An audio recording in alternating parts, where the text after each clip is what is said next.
call me a god. You call me a god.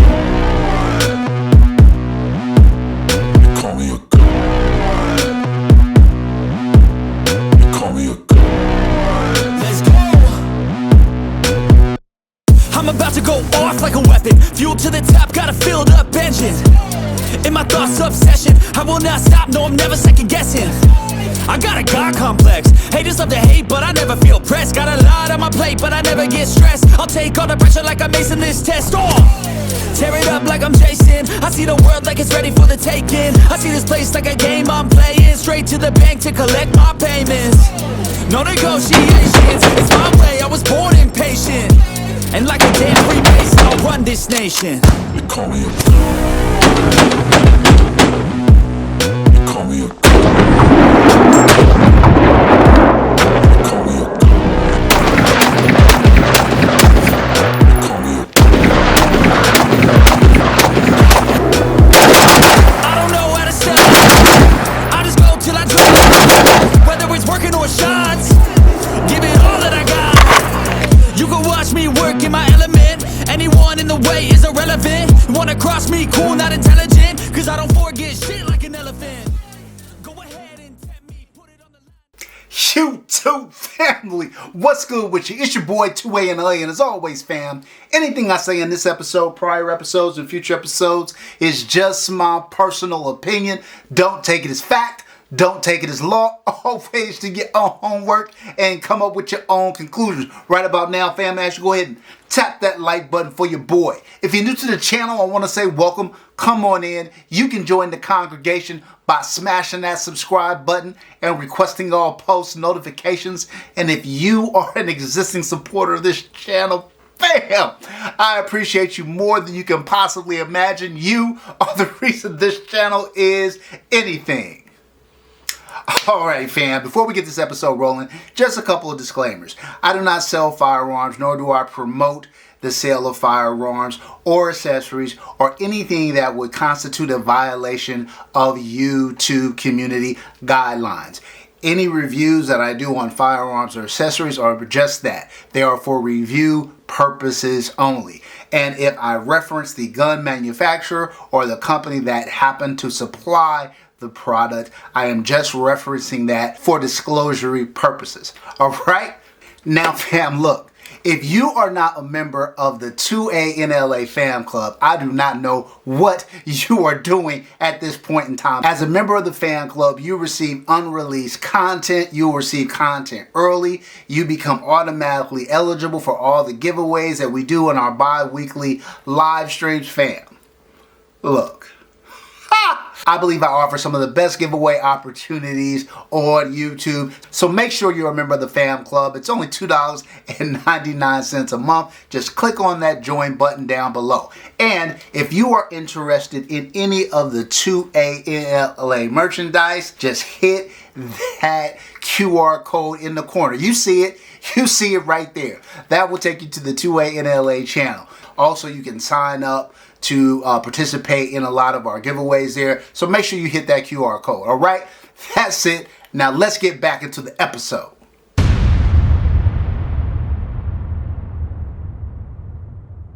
All right, fam, let's get this episode rolling. So we got another one. Your boy has made another key acquisition. So look, I think sometimes people think about my channel, they think about 2011s because my 2011 collection is so vast. I do not, my rifle collection and SBR and brace pistol collection is not quite as large as my 2011 collection is, but I'm very selective. I only add really quality pieces to my collection when I have the opportunity. And Type A has been on my radar for a while. I have been fluctuating. I didn't think I was going to get a 5.56 and a 308. So I kept fluctuating back and forth between the two. And between that, I picked up that Sig Sauer MCK pistol and chambered in 308. And then I kind of was like, oh, I think that knocks out me getting a Type A 308. Because at that time, I got that. I got my Scar. I got my V7 Harbinger. I got a lot of 308, so I was like, I don't think I'm going to get another 308. I was leaning towards the 5.56, and now I got a lot of full-size 5.56 too, though, right? I got my V7, two V7 Sovereigns. I got my Daniel Defense. I've got my Radian Mod 1. I've got my Blackout Defense. But I was like, I got to get a Type A. I feel like it's a must-have in the collection. And so it was really just a matter of time. And sometimes, you know, when you're unsure, God lends a hand. Right?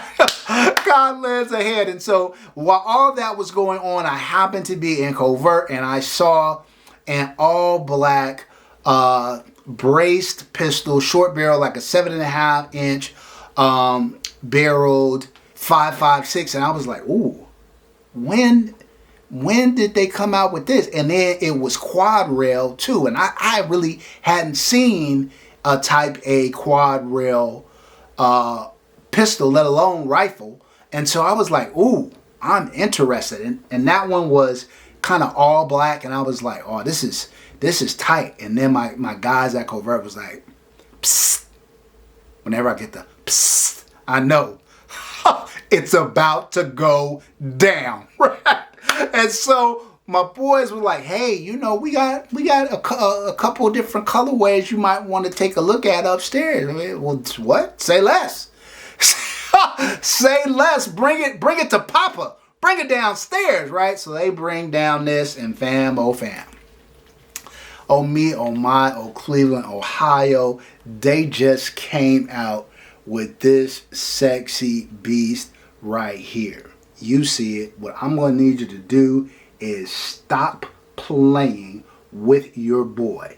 This is your boy's custom Type A quad rail. And what Covert kind of let me know is these guns were specially ordered through Covert and Type A. So these are not offered to the general public. Covert only had a few of these in, and this may be the only one in this colorway. So I was like, yeah, sign me up. Sign me up. I said, this is the perfect way to scratch my Type A itch, because number one, it's a very, very unique piece. I've never seen this out in the marketplace. I'm not saying there isn't any. I've just never seen them. So they are uber rare if you can find one at all, and if you can find one in this colorway. So I was like, sold. But then the question got down to, well, it looks like this.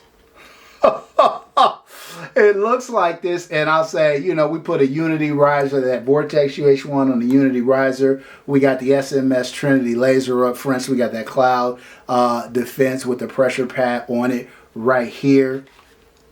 Again, you guys can see that, see the quad rail. Look fam, quad rails tend to run heavy. I'm okay with it, especially when it's coming in a package that looks like this. Yeah, I was like sold. But again, looks are one thing, how does it shoot? And let me just kind of address the elephant in the room. I'm not unfamiliar with Type A. I have the Type A EG11, which is their 2011, and I made no bones that gun was arguably the most disappointing 2011 in my collection. Not because it was a bad gun by any means, but I felt like I had such high hopes for it, and right out of the gate I had problems. I had to send it in. It took them a month to get it back to me.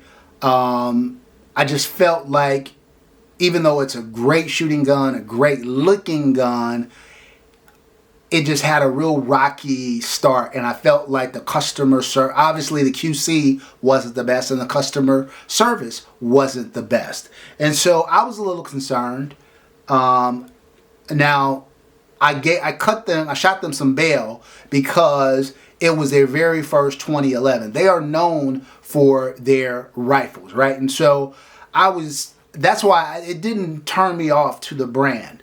Since then, though, I've heard that some mixed opinions about kind of their QC and customer service on the rifle slide. Like maybe they're slipping a bit. But again, I wanted a Type A in my collection, and I felt like this was the perfect one to get. So why don't we dive into my experience relative to shooting the gun and doing a review. All right, fam. 2A NLA reviews are like this. 0, hot garbage. 100, the best in the history of mankind. 50 to 60, right down the middle gun. Gonna go bang every time. Just not a lot of feels and thrills. If you got something 60 to 70, that gun has a feature or two that make it stand out. If you got something 70 to 80, okay, now you're cooking with a little bit of gas. That gun has several features that make it stand out. If you got something like 80 to 89, especially 85 to 89, now you're in kind of best in class territory, rare air, to be in that range. And then if you got something 90 or above, that's grail gun status. You are out of here. All right, fam, let's start off with fit and finish. This gun is incredibly well put together. It's a little tank. It reminds me a lot of my Noveske Shorty. The Noveske isn't a quad rail, but just kind of the size and the build quality, I feel like is really, really good. I'll go ahead and I'll put the specs up there for you so you guys can check those out. Obviously, you got a B5 pistol grip. You got an SB Tactical brace. Everything else is Type A. Type A creates a lot of their stuff in-house. That's one of the things that I really like about them. The tolerances on this gun are amazing. Like, there is no wiggle anywhere to be found in this gun at all. At all. I mean, incredibly tight tolerances. Love, like, sometimes, fam, you can just put something in your hand and it feels like quality. I felt that way about my Noveske when I got him. I felt that way about my Radian when I got it. I felt that way about my Blackout Defense, and I certainly feel that way about this Type A. For fit and finish, we're going to give it a 14 out of a possible 15. All right, fam, next up, durability. Again, high quality componentry, as you saw in the specs on this gun. Love the ambi controls. Love the ambidextrous bolt release on both sides. I think it's a very, very durable gun. Like I said, it's a little tank. That quad rail really is fitted really, really well done. Look, I think it's a highly durable gun. I think they did a very good job. For durability, we're going to get a 14 out of a possible 15. All right, next up, reliability. So this was the area that I was most concerned with, right? Because of the kind of recent reputation, because of my experience with my AG11, I was like, is this gun going to run? So the gun was reliable, but it was not flawless. There were a couple of times, and I'm going to blame this on ammo. I had some old 5.56 that I got on the cheap, and there were a couple of cycling issues there where the casing wasn't ejecting properly. When I traded out that ammo, it got very reliable after that. And so I'm going to blame the couple of faults I had on the ammunition. That said, though, you know, you want a gun that's going to run whatever. You know, if you're in a self-defense situation and you got to get your gun, you don't want to be like, oh, I would have won a gunfight, but my ammo. Right? You want a gun that's going to run everything. And so I found it to be reliable. Once I got rid of that ammo, I found the gun to be very reliable, but I am going to ding it a little bit. For reliability, we're only going to give it a 13 out of a possible 15. All right, fam. Next up, trigger. I gotta say, I'm a trigger snob, self-admitted. I'm a trigger snob, self-admitted. I love, like, Timney makes a 2-stage AR15 trigger that's outstanding. There's a couple other triggers that I'm in love with. The Blackout Defense 0 trigger comes to mind, and a couple of others. But I was very impressed with this trigger. Look, you're at the wall. There is no take up. Very reminiscent of 0 trigger in that instance. crisp, clean break. Reset. Solid. Solid trigger. Do I like it as much as my Timney trigger or some of the other ones? No, but I'd say it's up there. It's up there for a factory out of the box trigger. Like, it's good enough where I don't feel that I need to change it at all. It's a good trigger. It's a good trigger. It's not the best, but it's a good trigger. I would, people love Geisley triggers. I think Geisley makes great triggers. No ifs, ands, or but that. But I don't think Geisley triggers are the best triggers either. And so I would say it's Geisley-like. So if you like Geisley triggers, I think you'll like this one. For trigger, we're going to go ahead and want to give this bad boy a 13 out of a possible 15. All right, fam. Next up, accuracy. Look, this is a little shorty. We ain't trying to go out 1,000 yards with it. This is for CQB purposes, right?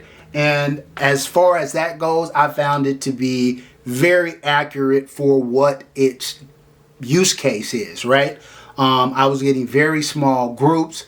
Went out, I kind of did some close quarters work, kind of 15, 25 yards, and then backed out to like 100, 150 yards, which I think is probably about as far as you're going to need to engage. But I feel confident that even if I went out to 200, 300, 400 yards, the gun would still be just fine. But for its intended use case, I found it to be very accurate, very small groups. For accuracy, we're going to give it an 8 out of a possible 10. All right, fam. Next up, ergonomics. I found the ergonomics on this gun to be awesome. Awesome. And I don't know what kind of buffer system that they're running in here. I can't really dive deep on that, but I can tell you it is arguably one of the most softest recoiling 5.56s in my collection. And that's saying something considering what I have in there. And it's saying something too considering how short the barrel length is on this gun. But this thing cycles so soft and so smooth. It was stunning to me how well it how soft it cycled, and like I said, it feels very good. It's a little tank. It's got a little weight to it because anytime you've got that quad rail, you're gonna have a little weight, and it's gonna be kind of front end loaded, particularly once you add the light and the laser combo on there. But I found it to be very well balanced, very easy to maintain. Ergonomically,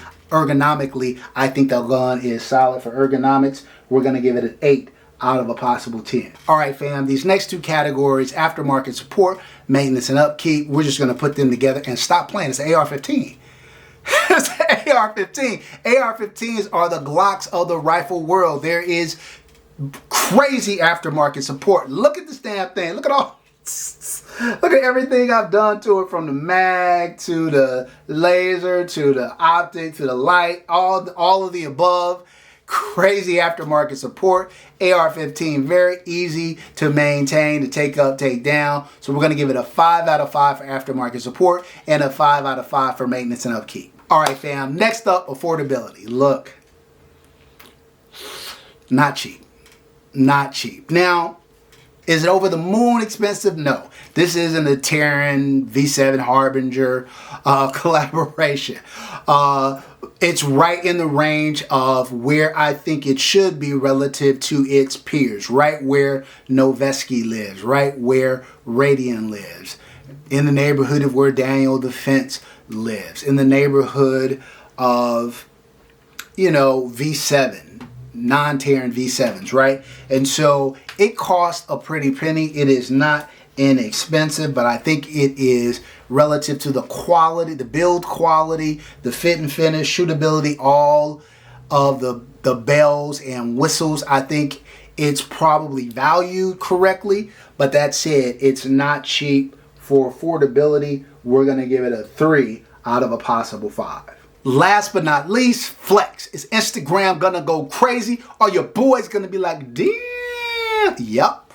Yes, indeed. Look at this bad boy. Sick. It is crazy nice, fam. Crazy nice. I love it. Love the way it came out. Love this build. Yeah, the only thing I'm going to do is I'm going to throw 100 concepts cover over the light, and I'm going to call it a day. I'm going to call it a day. But this gun is going to be in heavy rotation. So shout out to Covert for sourcing this rifle for me. Really appreciate that. Shout out to Type A. Look, don't be surprised if you see this gun in a future video, possibly going head to head with some of the best short barreled 5.56s in my collection, including my Noveske Diplomat. Alright, so stay tuned for that. Alright fam, that's it for this episode. Until next time, as always, take care of one another and peace.